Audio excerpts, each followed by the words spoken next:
কলেজে হঠাৎ কাজ পড়ে গেল, তার জন্য তাড়াহুড়ো করে সকাল সকাল ঘুম থেকে উঠে ট্রেন ধরার জন্য বেরিয়ে পড়লাম।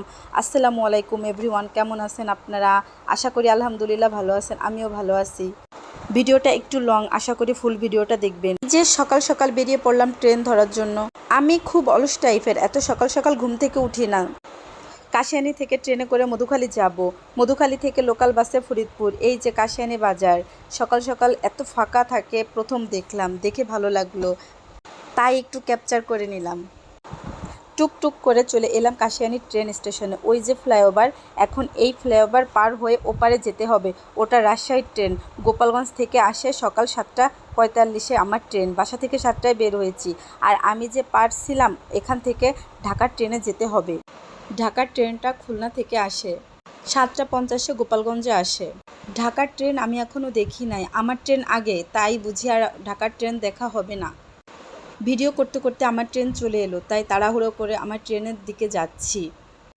এই দিকে মনটা ভীষণ খারাপ হয়ে গেল, ঢাকার ট্রেন এলো না, আমার ট্রেন চলে এলো, তার মানে আমি ঢাকার ট্রেন দেখতে পাবো না। এইভাবে করে ওই যে দূর থেকে দেখা যাচ্ছে আমার ট্রেন চলে এলো। আমার ট্রেনের ভিডিওটা কেমন হলো জানাবেন কিন্তু। আমার ট্রেন জার্নিটা কেমন হলো আপনাদের সাথে সবই শেয়ার করব। আমার তো ট্রেন জার্নি খুব ভালো লাগে, বমি পায় না, অসুস্থ লাগে না, শুধু আবার খেতেও পারি ট্রেনে বসেই। তো ট্রেনের ভিডিও করলাম, একটু ভিতরে এবং বাহিরের ভিউটা দেখালাম আপনাদের। মাশাআল্লাহ কত সুন্দর লাগতেছে। এইভাবে ভিডিও করতে করতে ওয়েট করতে করতে ঢাকার ট্রেন চলে এলো, তখনই আমার মনটা খুব ভালো হয়ে গেল। অবশেষে দেখতে পেলাম ঢাকার ট্রেন। ঢাকার ট্রেনের নাম জাহানারা এক্সপ্রেস। এটা খুলনা, যশোর, গোপালগঞ্জ ভাঙা পদ্মা সেতু হয়ে ঢাকায় প্রবেশ করে।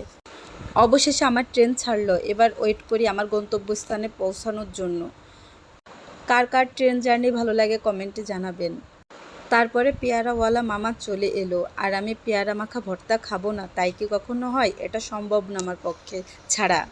চলে এলাম মধুখালী রেল স্টেশনে। জানেন, আমার একটা জিনিস খুব পছন্দ হয়েছে, ওই যে বিদ্যুতের পাখা দেখতেছেন, আমাদের মতো পাবলিকের জন্য এটা সেট করে দিয়েছে।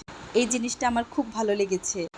আর এই দিকে তাড়াহুড়ো করে বাসা থেকে পানি আনতেই ভুলে গেছি, এর জন্য একটা পানি নিয়ে নিলাম। দেখছেন, এটা একটা এক্সট্রা খরচ, বাসা থেকে পানি নিয়ে আসলে এই খরচটা হতো না। আমি কলেজের কাজে গিয়ে মার্কেটে ঢুকে পড়লাম কিছু কেনাকাটা করার জন্য। কেনাকাটা মানে টাকা খরচ, টাকা খরচ মানে আমার পকেট ফাঁকা।